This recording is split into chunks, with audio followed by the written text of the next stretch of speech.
Continuamos con la serie La Cruz del Rey en el Evangelio de según San Marcos. Hay ocasiones, si somos honestos, en que parece que Dios nos confunde. Hay momentos en que nos vienen muchas dudas. Hay momentos en nuestras vidas en que parece que lo que estamos haciendo para Dios no da ningún resultado. No vemos fruto en nuestro trabajo en el Señor. Y esa es una de las tantas luchas que tiene nuestra fe continuamente. Y hay dos personajes muy famosos dentro de la Biblia que también vieron muchas veces en su propia vida que lo que a Dios hacía los confundía, que muchas veces le entraba la duda si Dios lo había llamado o no lo había llamado, y muchas veces pensaron que no valía la pena seguir trabajando para el Señor. Uno de ellos es Elías, el gran profeta de Dios.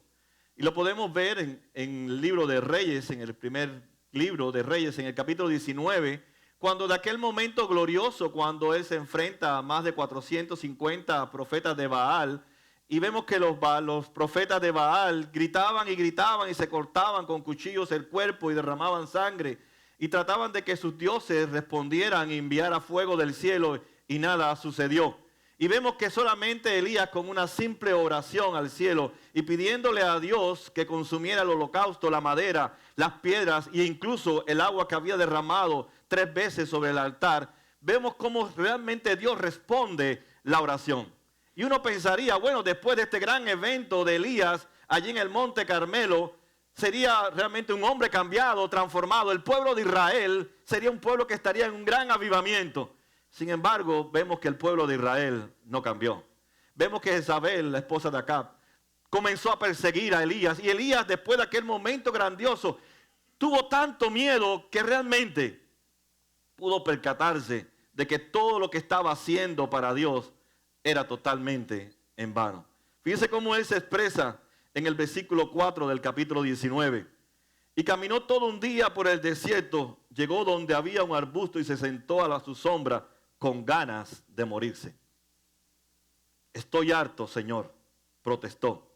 Quítame la vida, pues no soy mejor que mis antepasados. Luego se acostó debajo del arbusto y se quedó dormido. Y de repente un ángel lo tocó y le dijo, levántate y come. Vemos que Elías pensaba que todo lo que había hecho había sido para nada. Y no había provocado aquel encuentro con los falsos profetas de Baal ningún cambio en el pueblo de Israel. También vemos cuando Moisés guía a su pueblo a través del desierto y constantemente el pueblo de Israel levantaba quejas tras quejas y se sentía insatisfecho por el alimento, por la provisión que Dios le daba constantemente todos los días, el maná, como una muestra del amor del Dios del pacto. Sin embargo, Moisés en un momento también, al ver cómo el pueblo de Dios respondía a la providencia que Dios daba constantemente, ellos acordándose de la cebolla, de buen caldo en Egipto, incluso pensaban que nada le había costado. Habían visto a Egipto como una tienda, como un supermercado de satisfacer todas sus necesidades y se habían olvidado que en Egipto era tierra de esclavitud. Y Moisés, al ver todo su trabajo, toda su dedicación, todo su servicio al pueblo de Israel, también estaba confundido y también se hacía preguntas. Fíjense qué dice Moisés en número 11, versículo 10. Moisés escuchó que las familias del pueblo lloraban, cada uno a la entrada de su tienda, con lo cual hacían que la ira del Señor se encendiera en extremo. Entonces, muy disgustado, Moisés oró al Señor. Si yo soy tu siervo, ¿por qué me perjudicas? ¿Por qué me niegas tu favor y me obligas a cargar con todo este pueblo? ¿Acaso yo lo concebí o le di a luz para que me exijas que lo lleve en mi regazo como si fuera su nodriza y lo lleve hasta la tierra que le prometiste a tus antepasados? Todo este pueblo viene llorando a pedirme carne. ¿De dónde voy a sacarla? Yo solo no puedo con este pueblo. Es una carga demasiado pesada para mí. Si este es el trato que vas a darme, me harás un favor si me quitas la vida y así me veré libre de mi angustia. Dos grandes hombres de Dios que no entendían cómo Dios funcionaba, que no entendían incluso el reino de Dios. Y muchas veces nosotros nos pasan así. Muchas veces cuando la vida no funciona de acuerdo como queremos que funcione, también nos sentimos un poco confundidos con Dios y nos entran dudas y a veces pensamos que es mejor no seguirte sirviendo, Señor. Pues eso es lo que estaba pasando en la vida de los discípulos. Los discípulos estaban viendo que en un momento multitudes seguían a Jesús y por otro momento aún su propia familia quería negar a Jesús. Muchas veces Jesús hizo muchos milagros en medio de las multitudes y en el momento más necesario de Jesús, ellos habían abandonado a Jesús. Así que ellos también veían que habían dejado todo por seguir a Jesús, pero no veían resultado a través de Jesús en medio del pueblo de Israel. Y Jesús, en medio de la confusión, en medio de las preguntas que ellos tenían, si valía la pena seguir continuando atrás de Jesús y llevar el evangelio a todo el mundo como Jesús más adelante le pide antes de llegar a la cruz. Y Jesús, en medio de esta confusión y las preguntas que tenían sus discípulos porque lo habían dejado todo por seguirlo, Jesús les narra estas tres parábolas. Y tenemos que ponernos en el lugar de los discípulos. Ellos no sabían mucho de Jesús, como sabemos hoy nosotros. Ellos no sabían cómo iba a desarrollar Jesús la historia, ni para qué Jesús iba a usarlos a ellos. Ellos estaban viviendo la historia que Dios había escrito con su dedo desde la eternidad. Ellos no sabían nada. Tenían poca información, pero veían que cada día tenían que entregarle más a Jesús. Y veían pocos resultados en medio de las multitudes, en medio de los líderes de su nación, e incluso en medio de ellos mismos, que estaban en cosas pequeñas, peleándose entre ellos mismos, y ellos no veían el resultado, el impacto del Mesías en la vida de muchos de ellos. Y Jesús toma estas parábolas como un todo para responderles tres preguntas. ¿Alguna vez entenderás el reino de Dios? Mi trabajo realmente en el Señor hace la diferencia. Y vendrá ese reino definitivamente otra vez. Y son las tres preguntas que Jesús responde a través de estas tres parábolas. La primera parábola, ¿alguna vez entenderé el reino de Dios? ¿Entendemos qué es el reino de Dios? Muchas veces no sabemos qué es el reino de Dios, ni cómo funciona el reino de Dios. Y nos viene esa duda y esa confusión en medio de muchos pequeños reinos que se levantan en nuestras propias vidas y en muchas naciones. Y Jesús le dice, ¿acaso se trae una lámpara para ponerla debajo de un cajón o debajo de una cama? Y hace una pregunta que en sí la responde, ¿no es por el contrario para ponerla en una repisa? O sea, no hay nada escondido que no debe ser destinado a descubrirse. Tampoco hay nada oculto que no esté destinado a ser revelado. Esta primera parábola, Jesús está hablando de Él mismo. Jesús le está enseñando a ellos que con su primera venida ha llegado la luz del mundo. Él es aquel el que esperaba el mundo en que vendría a traer la luz. Y si Él es la luz, tiene que ser revelada esa luz y no debe ser oculto la luz de Cristo. Jesús es la luz del mundo. Ese que es la palabra, ese que es realmente la luz del mundo, ha venido a iluminar toda su creación. Y eso es un principio del reino. Si no entendemos que Jesús es la luz del mundo, estamos perdidos al entrar en el reino de Dios. Él es la luz del mundo. Él es el que alumbra a cada vida que vive en la oscuridad. Y Jesús vino para ser luz en medio de las tinieblas. Por eso Él dice que no hay nada escondido. Todo ha sido destinado a descubrirse. Así que Jesús es el principio del Evangelio. Y el Evangelio, que es la buena noticia, viene como esa luz a traer luz a la vida de aquellos que están escuchando otras noticias que no es la verdadera noticia, ni trae salvación ni vida eterna.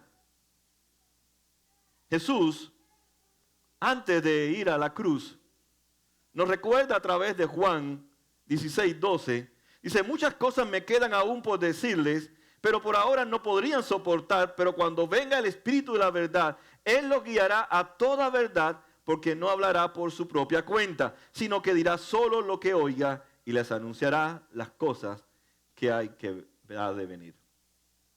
Así que Jesús no solamente dice que el comienzo del reino de Dios es que ha llegado la luz del mundo, sino que esa misma luz continuará revelándose en la vida del pueblo de Dios a través del Espíritu Santo. Así que Jesús hace una promesa del Espíritu Santo.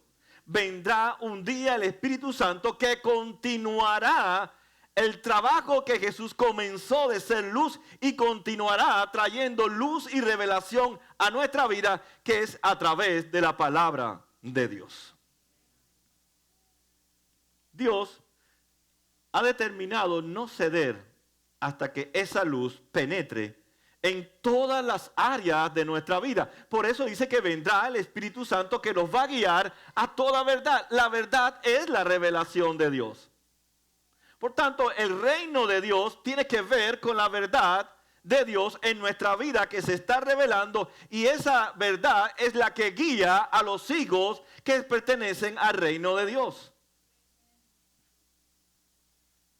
Pero Jesús también le comenta a ellos cómo ellos deben de responder a esa luz, cómo deben responder al Evangelio, cómo deben responder a esa obra continua del Espíritu Santo en nuestra vida. Dice el versículo 24, pongan mucha atención, añadió, con la medida que midan a otros, se les medirá a ustedes y aún más se les añadirá. Uno de los temas que desarrolla Marco dentro de su evangelio es la fe activa. Y Marco nos está diciendo entonces, si yo entiendo que el reino de luz comenzó con la luz que es Cristo, que Cristo continúa su obra de santificación y transformación en nosotros a través del Espíritu Santo, entonces basada en esa verdad del reino de Dios, yo debo de vivir y ajustar mi vida a la verdad del reino de Dios. Si soy un miembro por la gracia de Dios, por la escogencia de Dios y pertenezco al reino de Dios, debo de vivir conforme al reino de Dios. Por tanto, Jesús siempre será esa luz en mi vida. Traerá revelación en mi vida de esas áreas ocultas que hay en mi vida, de esos ídolos que hay en mi vida, y continuará esa obra a través del Espíritu Santo, transformándome y cambiando. El reino de Dios cambia, transforma a los miembros por gracia de ese reino. Pero Jesús también les comenta en esta parábola a sus discípulos, no solamente Jesús es la luz del mundo, sino que también nosotros debemos de brillar, porque Él vive ahora en nosotros. Dice, al que tiene, en el versículo 25, se le dará más, al que no tiene, hasta lo poco que tiene se le quitará. Dios lo que está hablando no es que Dios quiere usarnos a nosotros. Dios quiere usar a su pueblo para que haga la voluntad de aquel que ha venido y es la luz. Por eso Dios nos quiere usar. Dios nos ha dado talento, nos ha dado dones, nos ha dado habilidades para que ahora nosotros que entendemos que el reino de Dios es Cristo y Él es la luz, nosotros debemos de avanzar el reino de Dios en medio de las tinieblas, en medio de un mundo que está caído. Y debemos de reflejar esa luz que no es nuestra, sino que es de Cristo en nosotros. Debemos de ser esa luz. Por eso dice que nos dará más para aquellos que estamos haciendo luz, y aquellos que no están haciendo luz, pues no tienen la luz y no se le dará más. Debemos entonces brillar en los lugares donde Dios nos ha colocado. en tu trabajo, en tu escuela, en tu familia, la gente tiene que ver a Jesús. Porque Él es la luz. Y nuestra vida no puede ser una vida oculta. Nuestra vida debe de revelar quién vive en nosotros, que es Cristo y el Espíritu Santo que sigue trabajando en nuestra vida para que reflejemos la luz de Cristo en nosotros. La segunda parábola, Jesús continúa hablando de una semilla que crece. La pregunta que responde Marco es, ¿mi trabajo realmente en el reino hace una diferencia? Dice Jesús continuó, el reino de Dios se parece a quien esparce semilla en la tierra, sin que éste sepa cómo, y ya sea que duerma o esté despierto, día y noche brota y crece la semilla. La tierra da su fruto por sí sola, primero el tallo, luego la espiga y después el grano lleno en la espiga. Tan pronto como el grano está maduro, se le mete la hoz, pues ha llegado el tiempo de la cosecha. Los discípulos están confundidos. Tienen muchas preguntas por todo lo que está pasando alrededor de su maestro. Y Jesús le quiere comentar a ellos, ustedes deben conocer cuál es el lugar de ustedes en el reino de Dios. Y esta parábola trata de cómo debemos conocer cuál es nuestro lugar en el reino de Dios. Tal vez pensamos que el reino de Dios a veces no funciona como debe de funcionar. Cuando escuchamos las noticias, vemos que este mundo no está funcionando como Dios lo diseñó. Cuando miramos nuestro alrededor donde nos movemos, vemos que este mundo no está funcionando como tiene que funcionar. Cuando vemos nuestras familias muy disfuncionales, nos damos cuenta que este reino, que supuestamente es glorioso, que supuestamente estamos empujando en medio de la oscuridad, no está funcionando como debe funcionar. No vemos la gloria del reino de Dios. Y Jesús, como sabe que nosotros estamos acostumbrados a lo rápido y a los resultados inmediatos, Jesús le quiere enseñar a sus discípulos que el evangelio no es un evento, el evangelio es un proceso. Donde hoy lo que usted habla y comparte del Señor, posiblemente no va a ver los resultados rápidos en la vida de las comunidades, en la vida de las personas, en la vida incluso de sus propios hijos. Pero tenemos esa mentalidad de que al compartirle la buena noticia a la gente tiene que responder con prontitud, con rapidez.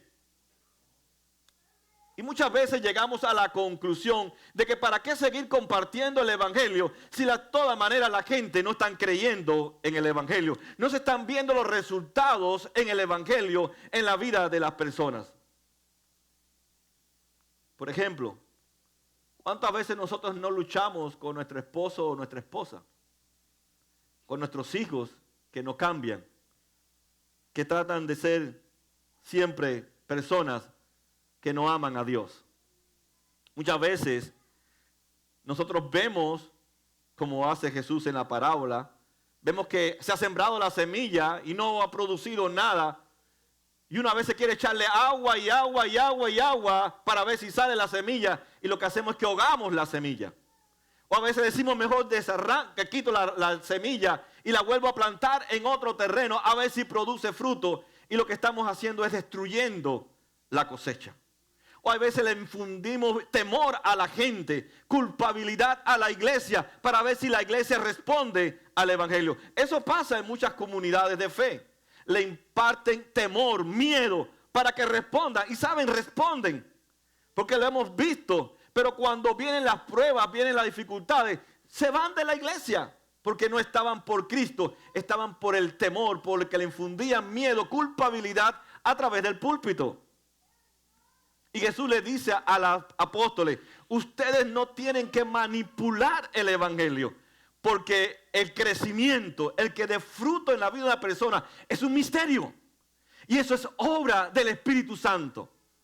Y debemos saber cuál es nuestro lugar en el reino de Dios. Solamente plantamos, solamente esparcimos la semilla. No tenemos que torcer la semilla. No tenemos que imponerle falsas doctrinas a la gente de la prosperidad para que puedan venir y llenarse los templos. El crecimiento lo da Dios. Nuestro lugar en el reino no es que las personas crezcan. Nuestro lugar en el reino es plantar, lanzar la semilla. Y el crecimiento lo da Dios. Por eso dice, ustedes no saben. Ustedes no saben cómo crece la semilla. Porque eso es un trabajo del Espíritu Santo de Dios. Nosotros muchas veces podemos malograr la cosecha por imponerle a la cosecha el Evangelio. Y el Evangelio de por sí tiene poder. El Evangelio de por sí, cuando es aplicado por la persona correcta, que es el Espíritu Santo, provoca frutos a 30, a 60 y a 100%. Jesús quiere entonces enseñarnos nosotros como iglesia, que hoy vivimos en una cultura de resultados. Hoy vivimos en una cultura de números. Valoramos las iglesias por la cantidad de personas. Y muchas veces pensamos, bueno, si viniera un predicador famoso y predicara el evangelio, muchas vidas se van a convertir. O si hacemos eventos para la comunidad, la gente se van a convertir. O si tenemos mejores programas que la iglesia de la esquina, o mejores programas para los jóvenes o los niños, eso va a ser la diferencia, la iglesia va a crecer. No seamos tontos, Dios nos manda a regar la semilla en los jóvenes, en los adultos, en los niños. El crecimiento lo da Dios. Lo da Dios. Pero nosotros queremos inventar. ¿Qué puedo hacer más para que esta iglesia sea más grande? ¿Qué puedo hacer más? ¿A quién traigo? ¿Qué hago? ¿Qué invento? Y Dios nos dice simplemente, planta. En tu trabajo, comparte el evangelio. A tus hijos, háblale del evangelio. No les imponga. Ese es mi trabajo. Esa es la obra del Espíritu Santo. El trabajo de ustedes es esparcir la semilla. El crecimiento es un misterio para ustedes. Porque eso solamente lo sabe Dios. ¿Cómo va a ser producir una semilla en ciertos terrenos? Y una de las cosas que Jesús nos enseña a nosotros y a ellos es que al saber cuál es nuestro lugar, tenemos que ser humildes. Porque muchas veces queremos ser Dios. Muchas veces queremos hacer y ocupar el lugar que solamente es de Dios. Dios es el que convence a las personas. Yo solamente hablo a las personas. Le muestro el amor a las personas. Sirvo a las personas. Pero en mi mente sé que es Dios el que va a producir el fruto que Él quiere producir en esa vida. No tengo que manipular a la persona. Eso es torcer el evangelio. Ese es el otro evangelio que Pablo habla. Y hoy, para tener muchas personas, tuercen el evangelio. Porque ellos, sin darse cuenta, están usurpando el lugar de Dios. Yo a veces escucho algunas iglesias, tanto bautismo tengo, tanto bautismo en tal lugar. Como que por tanto bautismo implica que tantas personas se están convirtiendo. El bautismo no convierte a nadie. Yo no he visto a nadie que se haya convertido por el bautismo. El bautismo es una señal del pacto de gracia con el cual Dios nos revela a nosotros que pertenecemos a ese pacto y estamos comprometidos con el Dios del pacto. El que cambia y transforma es el evangelio. Es la buena noticia de lo que Jesús ha hecho por nosotros en la cruz del Calvario. ¿Sabe cuántos bautizados hay que no son convertidos? Si no, vaya al libro de los Hechos, capítulo 8. Ahí tenía a Simón, el mago, que estaba bautizado de arriba abajo. No sé si si él era bautista, lo sumergieron todo en el Jordán, o era reformado y solamente le dejaron caer un poco de agua. Ahí estaba y quería comprar el poder del Espíritu Santo. El que cambia, transforma el corazón, es la semilla del evangelio. Y esa es la que nosotros esparcimos. A veces nos preguntamos en medio de nuestras vidas como cristianos, ¿por qué algunas veces algunos responden y otros no responden? ¿Por qué algunas iglesias crecen más rápido y otras no crecen tan rápido? ¿Por qué a muchos hermanos crecen rápido espiritualmente y algunos van ahí como a paso de, bueno, ya hasta la jicotea ya en Estados Unidos camina rápido. Porque no sé qué le dan a la jicotea aquí, que usted la ve que ya hasta 25 millas por hora pueden avanzar. Van lento, porque el crecimiento lo da Dios. Unos vamos rápido, otros vamos lento. Yo cuando conocí al Señor, yo en un año ya era un anciano gobernante de la iglesia y conocía las Escrituras y tenía un año de reconvertido nada más. Porque Dios trabajó rápido en mi vida y la semilla produjo muchos frutos en mi vida. Al segundo año ya yo estaba trabajando como un pastor asistente. Porque no todo el mundo crece igual. Mientras otros iban más despacio. El crecimiento lo da Dios. Pero otros, como nosotros, sembramos, plantamos la semilla. ¿Cuál es nuestro lugar entonces en el reino de Dios? Plantadores. Plantamos, sembramos la semilla. Y Dios es el que lleva el peso de la cosecha. Por eso Moisés dice, ya no puedo más con este pueblo. Porque él pensaba que el resultado de la cosecha en medio de Israel estaba sobre sus hombros. Él estaba confundido totalmente. Por eso pensó que Dios estaba confundido. El que se había confundido es Moisés. Porque él pensó que la cosecha en medio de Israel estaba sobre sus poderes. La cosecha está sobre los hombros de Jesús. Él es el que lleva la cosecha. Él sabe la cosecha. Y Él siembra en el corazón de aquel que ha sido predestinado para hacer una buena cosecha. Así que la semilla crece, la tierra produce fruto por sí mismo, la persona va a producir por sí mismo porque es la obra interna del Espíritu Santo en la obra de esa persona. Y la tercera parábola, para mí es la más difícil de nuestras vidas, cuando estamos plantando o cuando estamos sembrando la semilla. Y es la de Jesús, por eso pregunta, ¿qué puedo comparar yo al reino de Dios? Yo me imagino que Jesús miró a sus discípulos inquietos, confusos, con dudas, en ver que lo que ellos pensaban, wow, este es el reino de Dios.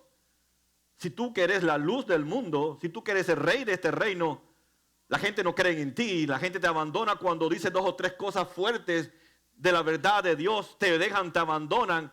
Incluso hasta nosotros mismos en momentos no hemos sentido que queremos abandonar el barco. Si esto es el reino de Dios, no lo podemos entender. No veo el reino de Dios manifestarse. Y muchas veces a nosotros nos pasa lo mismo. Y son por 2 cosas. Porque no somos pacientes, ni somos perseverantes. No somos pacientes, ni perseveramos. Y son 2 cosas que caracterizan a Dios. Dios es hiper paciente y hiper perseverante.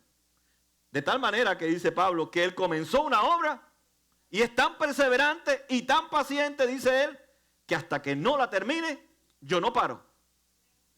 Entonces nosotros como cristianos deberíamos ser también iguales, pacientes con la siembra y perseverar en seguir sembrando.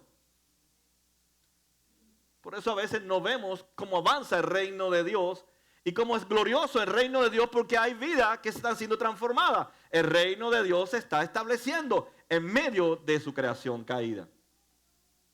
Y Jesús dice, ¿con qué voy a comparar el reino de Dios? Y vemos que usa un grano de mostaza. Dice, cuando se siembra en la tierra, es la semilla más pequeña que hay. Pero una vez sembrada, crece hasta convertirse en la más grande de las hortalizas. Echa raíces tan grandes que las aves pueden anidar bajo su sombra. Y con muchas parábolas semejantes les enseñaba Jesús la palabra hasta que podían entender. No les decía nada sin emplear parábolas. Pero cuando estaba a solas con sus discípulos, les explicaba todo. Así que los discípulos, si ustedes notan en los evangelios, incluso el mismo Pablo, en muchas de sus cartas, ellos entendían que Jesús había traído el reino de Dios y que su venida era inminente, era ya. También Pablo pensaba que en su tiempo, antes que él muriera, también Cristo iba a venir ya. Y eso es lo que estaba en medio de la mente de los apóstoles de que la inminencia de que Cristo venía pronto era ya. Pero al ver que Cristo no venía ya, entonces ellos se llenaron de impaciencia. Cuando leemos 1 Tesalonicenses, vemos que la iglesia estaba impaciente. Apocalipsis fue escrita también porque la iglesia estaba impaciente. Están muriendo los santos, pero no vemos que Cristo gobierna. No vemos que tú traes tu reino eterno. No vemos tu poder, sino al César es el que dice que él es el rey. Y Dios revela Apocalipsis, revela 1 Tesalonicenses para que vean qué está sucediendo con los que han muerto y que no hay que llorar por los que han muerto sin esperanza, sino con la esperanza de que un día estaremos todos reinando con Cristo Jesús. Así que es una historia que se repite en diferentes etapas de la historia de la iglesia, donde muchas veces nosotros necesitamos realmente tener paciencia y ser perseverantes. Yo entiendo a los discípulos, un pequeño grupo, con su maestro. A su maestro no le está yendo muy bien. Y ellos saben que no le va a pasar nada mejor que a su maestro. Y ellos han decidido dejarlo todo por seguirlo a él. Y le va a pasar todo lo que le pasó a su maestro. Y nosotros también estamos siguiendo a Jesús. Y cuando escuchamos las noticias, cuando vemos la televisión, cuando vemos lo que pasa en las escuelas, en la familia, nosotros también nos llenamos de temores, de duda.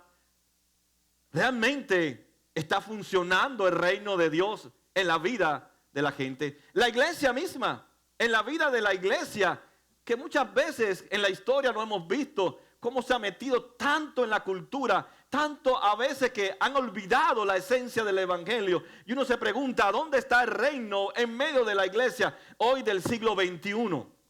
Que tiene temor de leer la palabra, que tiene temor de orar en público, que tiene temor de compartir su fe a las otras personas, por supuestamente que hay que cuidar las creencias de otros, cuando el evangelio es la única y absoluta verdad. Cuando vemos el mundo en que estamos viviendo, y como dice Jesús, la manada es muy pequeña. Nuestros hijos mismos van a las escuelas y de 50 estudiantes que hay en una clase, posiblemente haya solamente un niño que vaya a la iglesia. Ni siquiera es cristiano, que va a la iglesia. Cuando vamos a nuestros trabajos, tal vez de 50 empleados, posiblemente hay uno y ese uno se mantiene callado. Y vemos que ellos también se hacían preguntas. Y Jesús quiere darle fortaleza a ellos y a nosotros. Aunque tú veas que son pequeños, que el grupo es pequeño, ese grupo pequeño, que eran 12 nada más, ese grupo pequeño se convertirá en un grupo tan grande como la semilla de mostaza, que es tan pequeña, pero va creciendo y se convierte en el árbol más grande de toda la hortaliza. Aunque vemos que el reino de Dios empieza por pequeños grupos, ese grupo va creciendo cuando realmente tenemos paciencia y perseveramos en regar la semilla. Vemos que el reino de Dios va llegando a la vida de la gente. Y la gente va conociendo a Cristo, la gente va cambiando a través de Cristo. Y vemos que ese reino es grande porque es eterno. Y es grande porque nuestro rey es grande. Y muchas veces tenemos una visión muy miope del reino de Dios. Aunque nosotros, como dice Jesús, no vemos lo que sucede en la semilla, en la tierra, en la semilla, pero nosotros tenemos que creer que el reino de Dios va a ser extendido a todas las naciones. ¿O acaso Jesús no dice que antes que Él venga toda lengua confesará y se arrodillará delante de Él que Él es el Señor? Los ateos, cualquier religión que practiquen, un día los vivos y los muertos tendrán que confesar, algunos para vida eterna, otros para muerte eterna, de que Jesús sí es el Señor, el Mesías, el único Dios verdadero, y que todos los demás son dioses muertos y falsos, creados por la mente caída del ser humano. Eso lo dice Jesús. Toda lengua confesará, quieras o no quieras, creas o no creas, vivas a la luz de las Escrituras o de espaldas a las Escrituras, tendrán que decir, wow, era cierto que este hombre es el Hijo de Dios. Su reino entonces es glorioso. Y Jesús le quiere decir, lo que ustedes están viendo no es la realidad de lo que está sucediendo. Mi reino es grande y se va a extender de polo a polo y va a llegar a todas las naciones. Pero tienen que ser pacientes, tienen que perseverar, tienen que seguir sembrando y no cuenten, sino esparzan la semilla, porque el crecimiento lo da Dios. Entonces el reino de Dios se trata de paciencia y perseverancia. El reino de Dios vendrá un día otra vez. Créalo usted o usted crea que estamos locos, que estamos esperando a alguien que ha muerto y se ha quedado en el olvido de la historia. Nosotros no estamos locos y nuestro Dios sí está vivo y Él es el que guía la historia hasta el final. Y Él un día, así como usted no lo vio en su primera venida, que el Dios se hizo hombre en Cristo Jesús, un día veremos al hombre que se hizo hombre siendo Dios. Se abrirán los cielos, dice la Escritura, y veremos todo ojo el rostro del Señor Jesús viniendo en gloria para establecer su reino eterno en su creación, que es buena, que es perfecta y por la cual murió también para redimirla por la causa del pecado. Y eso es la fe. La fe es ser paciente. Un día veremos ese reino eterno establecido en medio de nosotros, donde no va a haber más muerte, ni más sufrimiento, ni más dolor, ni más dificultades, ni más divorcio, ni más nada. Porque Dios hará todas las cosas nuevas y perfectas como lo había determinado desde el principio. Marcos termina con un detalle, con un comentario. Yo creo que lo hace con una intención. Y él dice, no les decía nada sin emplear parábolas, pero cuando estaba sola con sus discípulos, le explicaba todo. Marcos termina diciéndole a sus discípulos y diciéndonos a nosotros. Tal vez cuando otros leen la Biblia, cuando otros leen la revelación de Dios, están ciegos, no pueden verla. Pero a ustedes, a los cuales yo los he llamado para ser mis plantadores, para lo que he llamado para que tiren la semilla, que lo he llamado a perseverar y a tener paciencia y a mantener como el principio del reino que Jesús es la luz y Él viene a traer luz a este mundo que está caído. Para ustedes todos los tesoros de la sabiduría y del conocimiento les serán revelados a través del Espíritu Santo. Qué bueno es saber que las cosas que muchas veces en la Biblia leemos y no entendemos, hay alguien que sí nos enseña, hay alguien que sí nos revela que es el Espíritu Santo. Por eso tenemos que leer las Escrituras con la ayuda del Espíritu Santo para poder entender esas hermosuras de las Escrituras, esas hermosuras que muchas veces no le encontramos explicación, pero Dios en sus misterios está trabajando en medio de su creación y extendiendo y avanzando su reino en medio de nosotros. Habrá un día, o nos ha pasado muchas veces, cuando miramos hacia atrás, podemos darnos cuenta cuando ha pasado esos eventos en nuestra vida, podemos llegar a la conclusión, Dios ha estado trabajando. Ahora puedo entender lo que no entendía. Ahora puedo ver lo que antes yo no veía. Y es porque el Espíritu Santo nos está guiando a toda verdad. Es cierto que el Evangelio es poder de Dios, pero no es un evento, es un proceso en que Dios está trabajando en la vida de las personas. Cuando entendemos que el Evangelio realmente cambia, transforma a la gente, queremos trabajar para el Evangelio. Queremos trabajar para el Evangelio. Queremos confiar en el plan de Dios para esta sociedad donde nosotros vivimos. Que Dios murió por ellos en la cruz del Calvario para que ellos puedan disfrutar lo que tú y yo estamos disfrutando, de haber escuchado la buena noticia de que hay alguien que se ofreció, fue mi sustituto en la cruz del Calvario, que Él recibió todos mis pecados, pasados, presentes y futuros, para limpiarme de toda mi maldad y hacerme apto delante de Dios y ahora poder llegar delante de Dios con mis oraciones. Y Él puede escucharme, porque Él es mi Abba, Él es mi Padre y yo soy su Hijo. Realmente el reino de Dios no es solamente palabra, es una fe activa que espera, pero que persevera, que siembra fielmente, pero confiando en que el crecimiento de esa semilla lo dará el Señor y que la cosecha la recoge quien es el dueño de la cosecha, que es Jesucristo. Que el Espíritu Santo nos haga entender que aunque somos un pequeño grupo, hablando en el mundo entero de cristianos, aunque somos tal vez una minoría en el mundo entero, pero el reino que Cristo vino a traer es un reino grande, es un reino eterno y es el único reino que será establecido sobre su creación. Seamos pacientes, perseveremos, pero sigamos avanzando en el reino de Dios. Amén. Señor amado, gracias por tu palabra.